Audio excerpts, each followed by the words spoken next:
Bem-vindo ao podcast da PLMJ. Damos voz ao que interessa, ao que faz mover o país para lá da espuma dos dias. Os negócios, a comunidade, o empreendedorismo, a sustentabilidade, a arte. Partilhamos saber que é feito de experiência e que serve a todos. Move-nos a coragem para imaginar o amanhã e a vontade de criá-lo hoje. Juntos, a comunidade, os clientes, a PLMJ, a Fundação PLMJ, geramos impacto. Fique desse lado. O podcast de hoje é gravado num dia especial, o dia do nascimento da Direito Mental. O nome já permite adivinhar do que vai tratar: saúde mental no setor jurídico. O tópico até pode ser recente, mas o problema está longe de o ser. Nem tudo foram consequências negativas de 2 anos de pandemia. Finalmente fala-se de saúde mental no setor jurídico. Nuno Castelão, da Direito Mental, é o nosso convidado de hoje e está connosco também a Bárbara Godinho Correia, membro da direção da Direito Mental e sócia de Corporate M&A da PLMJ. Obrigada aos dois por estarem aqui. Bom dia, obrigado. Nuno, começamos pelo princípio. Porquê a criação da Direito Mental? Normalmente estes projetos têm uma história por trás, uma human story, e gostávamos que partilhasses connosco. Este projeto não é diferente de outros nesse sentido. A origem do projeto tem a ver com a minha história pessoal e com os meus desafios de saúde mental, que foram particularmente agudizados há 3 anos atrás. Exatamente há 3 anos atrás eu tive um burnout, mas questões de ansiedade e questões relacionadas com dificuldades a dormir sempre tive desde miúdo, desde muito pequeno mesmo. Há 3 anos a coisa foi mais crítica, tive um burnout, tive bastante tempo debilitado, acho que tive provavelmente 1 ano sem capacidade para fazer grandes coisas, e quando voltei a estar funcional comecei a pensar que haveria espaço com certeza para termos uma associação focada no direito, ou melhor, na saúde mental dos profissionais do direito. E foi esta a origem. A partir daí comecei a falar com pessoas e a agregar contributos para chegarmos ao ponto em que estamos hoje com o lançamento da associação. Nuno, estava a ouvir-te e deixa-me fazer-te uma pergunta eventualmente provocatória. Os advogados sabem o que é um burnout? Eu sei. Mas sabias antes? Não sabia. E deste por ele? Nem ligava. Deste por ele, deste pelos sinais, achaste que era normal porque tu sempre dormiste mal, sempre foste meio ansioso, não sei. Portanto, Claro, tantas claro, características claro, que nós habituamos a conviver com elas, Claro. que depois não percebemos quando elas disparam. Claro. Os ingleses dizem uma coisa com muita graça, que é hindsight is 20/20. Portanto, olhando para trás, né, aquela coisa de se eu soubesse o que sei hoje. Sim. Olhando para trás, identifico claramente os sinais. Identifico claramente sinais, provavelmente num período de 6 meses ou coisa assim, até ao momento em que eu deixei de trabalhar. O que me fez deixar de trabalhar e o que me fez recorrer a um psiquiatra na altura foi deixar de ter dificuldade para dormir para não dormir. E a partir do momento em que tu deixas de dormir, não demora muito tempo a que tenhas de precisar de ajuda, porque a tua vida começa a colapsar. E toda a gente se apercebe do colapso porque tornas-te uma pessoa difícil, irascível, tudo isso.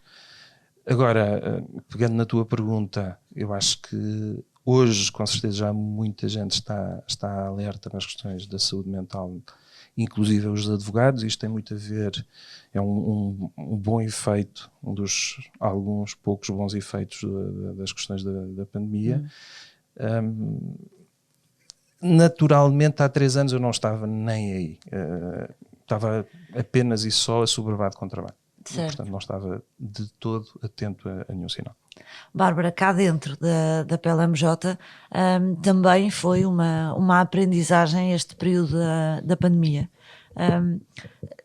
Porque, de facto, se o problema da saúde mental sempre se colocou, porque é uma profissão altamente desgastante e ansiosa quase por natureza, nós começámos a olhar para este tema porque tivemos também situações desafiantes cá dentro, como tantos escritórios tiveram. Achas que desse ponto de vista estamos mais bem preparados para lidar com este tema? Foi uma aprendizagem para todos, não foi?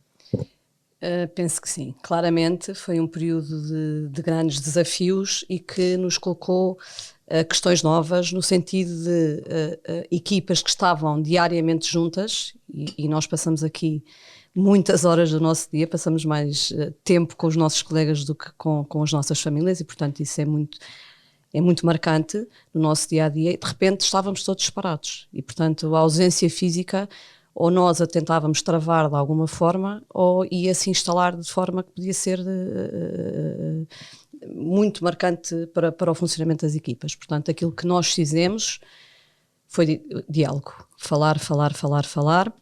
Foi Teams, foi Zoom, foi telefonemas, foi tudo. Nós estávamos sempre em contacto uns com os outros para sentirmos que estávamos juntos. E, portanto, que era um período difícil, mas estávamos juntos, continuávamos a funcionar em equipa e que íamos sobreviver ao que estava a acontecer. Ainda não percebíamos muito bem como, nem como é que ia terminar, mas que juntos íamos conseguir. E, portanto, mantivemos sempre em contacto e isso foi essencial.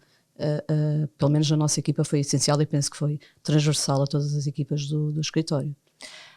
Os líderes sabem lidar com este tema? Os líderes de equipas, os coordenadores das áreas, sabem prestar atenção ao tema da saúde mental? Porque ao longo deste tempo temos muita sensação, estamos todos a falar, estamos preocupadíssimos com a saúde mental das nossas pessoas, toda a gente está a dizer a mesma coisa, mas depois os prazos existem na mesma, as 14 horas de trabalho existem na mesma, a dia para amanhã eu dormires bem, porque hoje é mesmo preciso dar resposta ao cliente.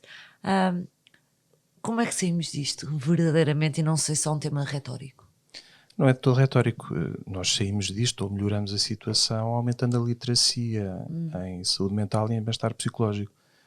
Eu diria que ninguém tem formação nesta área, pelo menos não conheço ninguém que o tenha, mas talvez seja eu que não conheço pessoas suficientes, mas não conheço. Mas certamente se perguntares a muitos advogados, eles vão dizer que sabem perfeitamente lidar com este tema.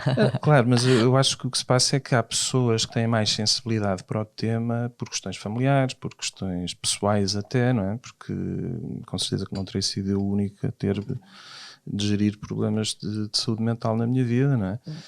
Portanto, eu acho que há pessoas que naturalmente, pela história de vida e história familiar, estão mais atentas a isso, e depois há outras pessoas que têm níveis de humanidade, se calhar, e de empatia mais desenvolvidos.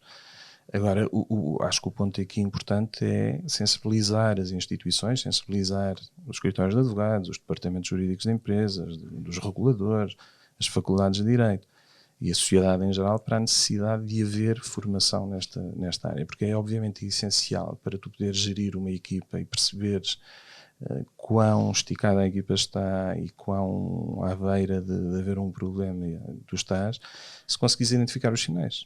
E para isso não podes estar apenas dependente no facto do sócio ou do diretor ter disponibilidade ser mais atento ou estar melhor preparado. Não, eu acho que tem de haver uma cartilha, quer dizer, assim como há uma reunião de equipa às terças-feiras de manhã para gerir o trabalho da semana, quem lidera tem de ter na sua cabeça e no seu checklist de sócio ou de diretor prestar atenção aos sinais da equipa. Aqui na PLMJ, não foi só aqui, noutros escritórios sei que também aconteceu, em alguns internacionais. No início da pandemia nós ativámos a possibilidade de todas as pessoas que trabalham na PLMJ terem consultas de psicologia para ajudar a navegar ali aquele período.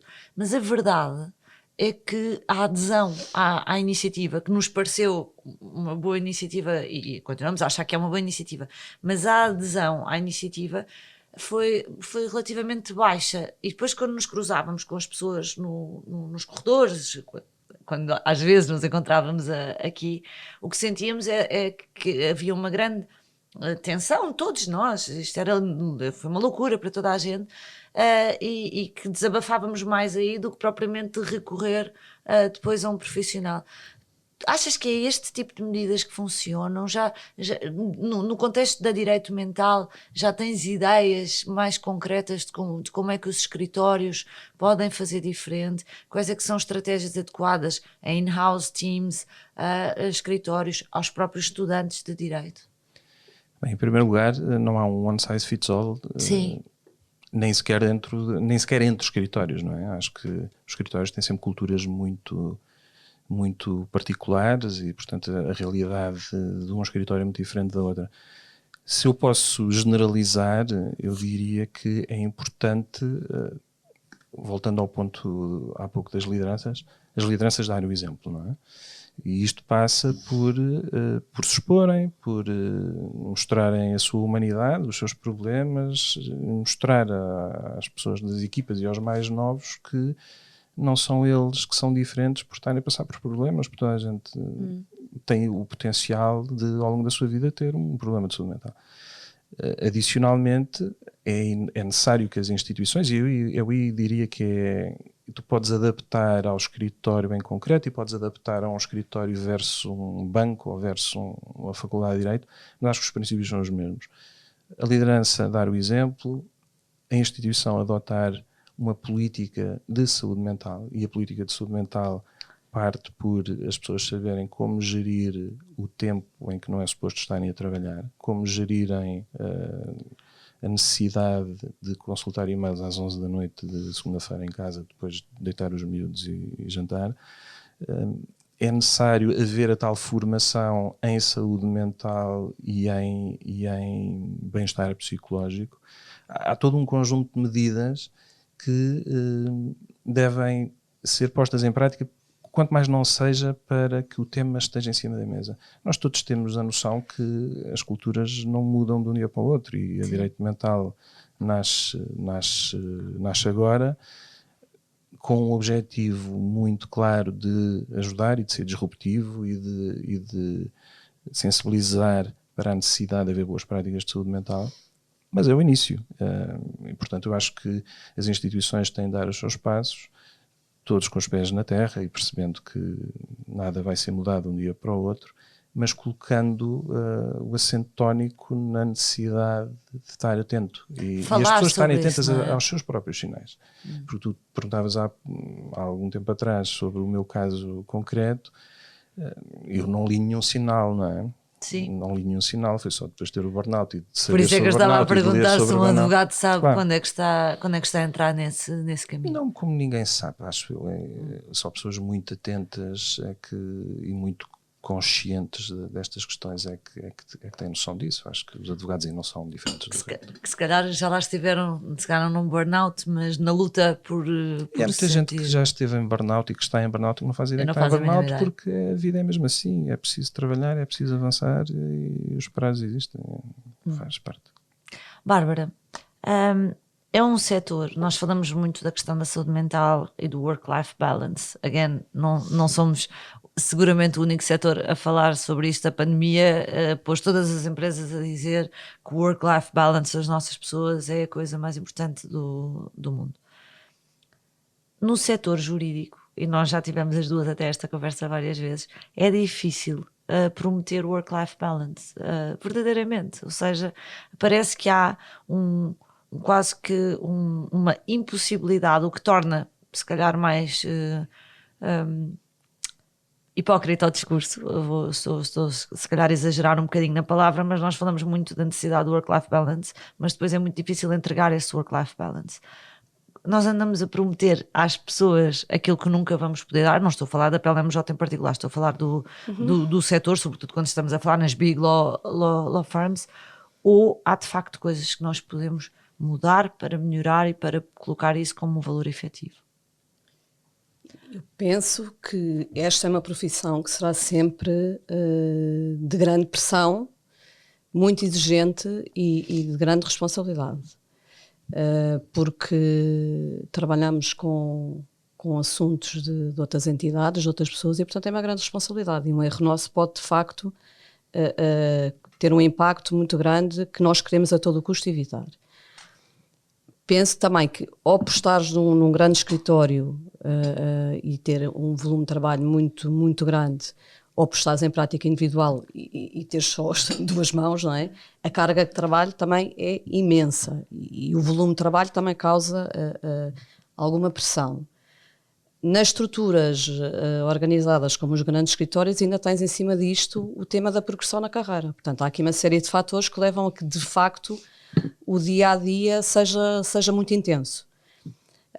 E eu acho que isto vai sempre, de alguma maneira, estar presente nos escritórios. Agora, acho que há temas como as tais boas práticas que o Nuno há pouco falava, que eu acho que já estão a ser faladas, já estão a ser pensadas, já estarão em alguma medida a serem implementadas, mas que vamos avançar nisso e, portanto, isso eu acho que nos ajuda.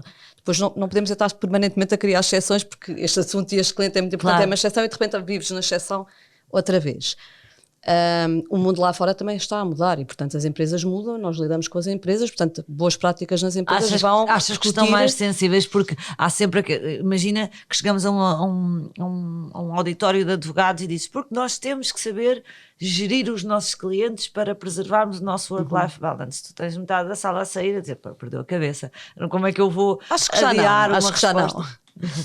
Portanto, eu acho que o mundo está a mudar e, portanto, acho que as nossas práticas de trabalho vão mudar necessariamente. E por outro lado, acho que a experiência, não vou dizer idade, a experiência também nos traz aqui alguns mecanismos que nos fazem lidar com tudo isto melhor, de forma bastante mais organizada, menos caótica e que nos traz tranquilidade ao dia a dia. E eu penso que a direito mental é isto mesmo, nós podermos ajudar uns aos outros e partilhar os mecanismos, porque cada um tem os seus, cada escritório, cada advogado, cada estagiário tem os seus mecanismos e nós queremos pôr todos à disposição de todos para que de facto essa tranquilidade nos acompanhe mais no dia-a-dia intenso que vamos sempre ter. Nuno.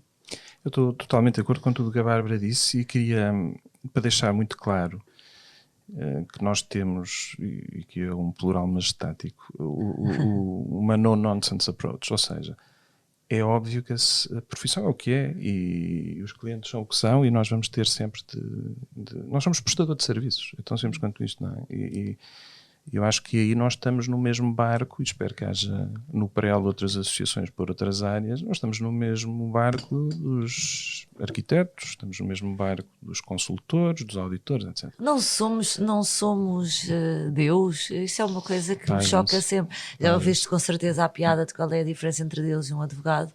É que o Deus sabe que não é advogado, portanto, é assim, nós sentimos-nos sempre ali num sítio em que nós é que não podemos falhar. Claro. Sim, mas eu comecei por dizer que era no nonsense. Adicionalmente, e dando o meu caso como exemplo, eu depois do burnout não passei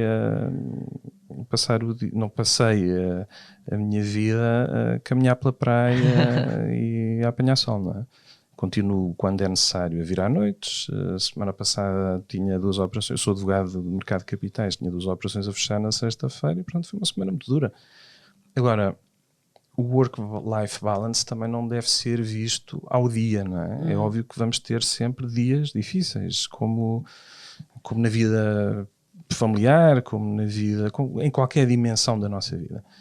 O importante é nós conseguirmos desenvolver um conjunto, e acho que aí os escritórios têm importância e a direito mental existirá para facilitar isso, mas conseguirmos desenvolver um conjunto de ferramentas que nos permite encontrar os nossos próprios equilíbrios no meio da profissão que temos e que queremos continuar a ter. A profissão de advogado é uma profissão ótima, quer dizer, não somos aqui todos Mr. Scrooges que trabalhamos só pelo dinheiro, não, de todo. É uma profissão muito exigente, muito válida, mas altamente desafiante, digna. Em bom, não é? Claro, em bom e em mau, não é? Mas é uma coisa ótima na vida das pessoas.